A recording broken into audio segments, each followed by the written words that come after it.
Morte vivante des hommes le jouet, dans le vif du sujet je vous y emmène, voilà que nous y sommes, voici des vies, des femmes, quelques destins. De leur souffrance je ne peux en faire la somme, voilà que je me fais l'écho loin de vos festins.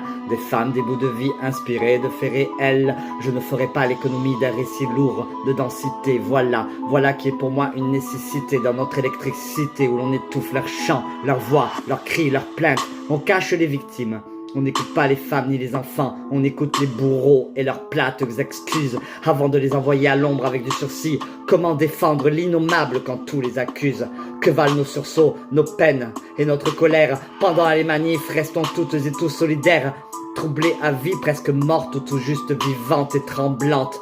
Comment m'en faire l'écho, moi qui ne suis qu'un troubadour, à croire que de la vie j'en ai fait le tour. En vérité, je vous le dis, Dieu n'a pas créé les hommes, ce sont les hommes qui ont créé Dieu. Et ils se sont bien gardés de consulter les femmes. Il a fini à la morgue et j'en suis vraiment navré.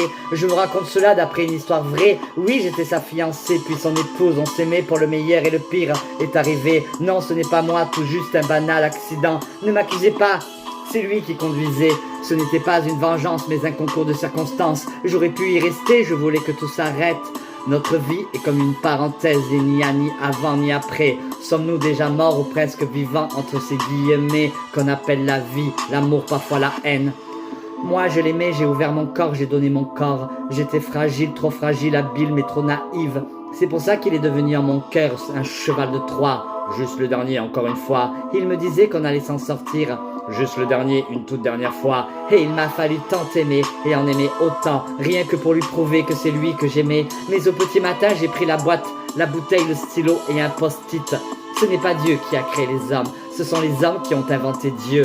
Et moi, à cause d'eux, j'ai peur de tout et de rien à la fois. Comme une morte se croyant vivante, j'avais 8 ans, une créature de votre Dieu que vous m'avez inventée de toutes pièces pour me faire oublier que la nuit dans ma solitude, mon insomnie, cette pièce où les stalagmites embrassent les stalactites de mon cœur, je ne suis qu'un fantôme, avec les souvenirs éparses d'une fille qui n'a pas eu le temps de devenir une femme, un esprit errant, un corps hanté de que leurs erreurs ont égaré dans ce logiciel divin, diaboliquement divin. On m'a dit que j'étais une artiste, que je n'avais pas les pieds sur terre, atypique, inadaptée, farfelue, incohérente et que j'allumais les hommes. Ah oui, la tête dans les étoiles, la jupe trop courte, un être contemplatif, aberrante destinée lorsqu'une trentaine d'hommes ont fini par me figer. Maintenant j'ai 200 ans comme si je venais tout droit du 19e siècle. D'ailleurs je viens de prendre le thé avec Honoré de Balzac, Gérard de Nerval et Victor Hugo. Ce n'est pas Dieu qui a créé les hommes, ce sont les hommes qui ont créé Dieu. Les femmes n'ont pas eu leur mot à dire. Oui, je voulais que tout s'arrête. Avec qui tu étais cet après-midi? J'étais avec des copines. Menteuse, où étais-tu? Je papotais avec mes copines à la terrasse d'un café. Sale menteuse, tu as traîné dans un bar, hein? Avec un mec? Non, pas du tout. Là-dessus, j'ai pris son revers de la main sur mes lèvres. J'ai eu si mal que j'ai tiré le frein à main sur l'autoroute et roulé à 180 km/h et me suis jeté sur le volant. Je voulais que tout s'arrête, que tout s'arrête. Moi aussi, je voulais que ça s'arrête. Au petit matin, j'ai avalé la boîte et la moitié de la bouteille. Ça faisait 4 ans que je l'aimais. On s'est rencontrés dans la rue, on a squatté un immeuble abandonné, on faisait la manche, on avait besoin d'argent, mais ça ne suffisait pas. Alors il m'a encouragé à aimer des inconnus. Maintenant j'ai avalé toute la boîte et la bouteille, est tombé du lit et s'est brisé en 1000 éclats. J'écris adieu sur le post-it. Non, je ne meurs pas, je suis morte quand il m'a fait croire que j'étais libertine, morte depuis le jour où il a fait de moi sa poule aux œufs d'or. Moi, j'avais 8 ans quand ça a commencé, ça s'est arrêté, j'avais 16 ans. Mes insomnies m'empêchent de faire des cauchemars. D'abord un oncle, puis mes 2 frères, et par la suite mon beau-père. Je prie pour oublier que les hommes ne savent que détruire. Je prie en oubliant que Dieu n'est qu'un arrangement entre hommes. Je prie et supplie Gaïa, la déesse des femmes et de la terre, pour que les hommes copulent entre eux jusqu'à ce qu'ils respectent enfin la femme. Oh oui, je te comprends, moi j'ai dévoré tous les écrivains du 19e siècle. Je lis et j'écris, je n'aime que les femmes. Je ne fais que ça, lire, écrire. Je lis et j'écris et j'aime les femmes depuis que j'ai traversé 4 jours, 4 nuits dans une cave. Voilà qu'ici on lève les voiles, voici mesdames et messieurs, que m'avançant vers vous je me dévoile. On ne va pas se voiler la face, je ne vais pas m'effacer devant vous pour faire plaisir à quelques cons qui n'ont rien compris à la vie. Je m'appelle Violette, et qu'on soit pour ou contre, je suis un homme qui s'habille en femme, blondie, nette, sans faire la course contre la montre, ni faire comme une star vendant son âme, une actrice désenchantée, une chanteuse désabusée. Voici la vedette, nous y voilà, mon talent à tue-tête pour dénoncer la folie des hommes qui nous imposent leurs dieux barbus. Me voici médium pour faire l'intermédiaire, me voici avec une tâche ardue. Hommes et femmes, pour ne plus me taire, voilà que s'élèvent de nombreuses voix. Je m'en fais l'écho dans nos vallées de vive voix, dans nos rues, nos entrepôts désaffectés, de la charrue jusqu'au péage d'autoroute, pour mettre les gens de mauvaise volonté en déroute.